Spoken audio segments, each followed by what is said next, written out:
জাগো বাহে তিস্তা বাঁচাও, জাগো বাহে বাংলাদেশ বাঁচাও। আপনাদের এই আন্দোলন অবশ্যই ইনশাল্লাহ বৃথা যাবে না।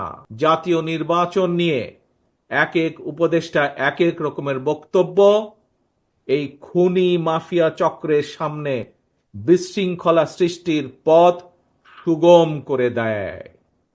এই জন্যই বিএনপি বারবার এই অন্তর্বর্তীকালীন সরকারের প্রতি তাদের কর্মপরিকল্পনার রোডম্যাপ ঘোষণা করার আহ্বান জানিয়েছে, প্রতিবার আহ্বান জানিয়েছে।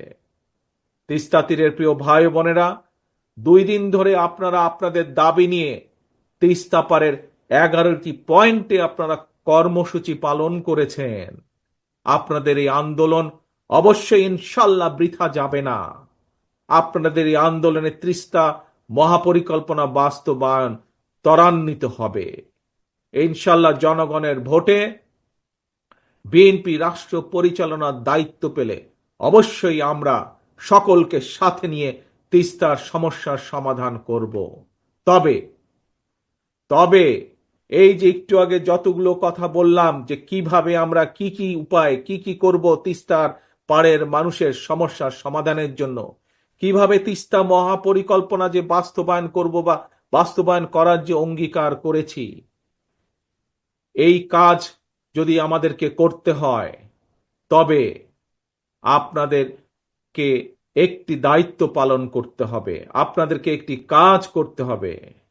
সেজন্য আগামী জাতীয় নির্বাচনে আপনাদেরকে আপনাদের প্রিয় দল বিএনপির পাশে থাকতে হবে। বিএনপির দরকার আপনাদের সমর্থন। আপনাদের সমর্থন থাকলে, দেশবাসীর সমর্থন থাকলে ইনশাল্লাহ আমরা এই ধরনের তিস্তা সহ আরো যেই কাজগুলো আছে ইনশাল্লাহ সেই কাজগুলো বা সেই সমস্যার সমাধান করার আমরা সুযোগ পাবো ইনশাল্লাহ। প্রিয় ভাই বোনেরা, ইনশাল্লাহ ভবিষ্যতে তিস্তা পারে নয়, দেখা হবে আপনার গ্রামে, আর দেখা হবে আপনার ঘরে। আসুন, এই যে গত 2 দিন ধরে আমরা সকলে মিলে এখানে একত্রিত হয়েছি, এই যে হাজারো লক্ষ মানুষ গত 2 দিন ধরে যে আপনারা এখানে প্রতিবাদ গড়ে তুলেছেন, সারা বিশ্বকে দেখিয়েছেন কিভাবে ন্যায্য অধিকার প্রতিষ্ঠা করার জন্য বাংলাদেশের মানুষ, তিস্তা পারের মানুষ ঐক্যবদ্ধ হতে পারে নিজেদের অধিকার আদায়ের জন্য।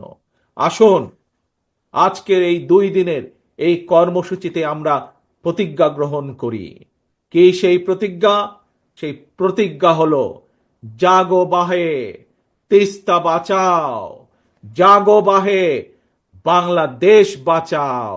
এই হোক আমাদের স্লোগান, জাগো বাহে তিস্তা বাঁচাও, জাগো বাহে দেশ বাঁচাও। আসুন, এই হোক আমাদের স্লোগান, এই হোক আমাদের শপথ আজকের।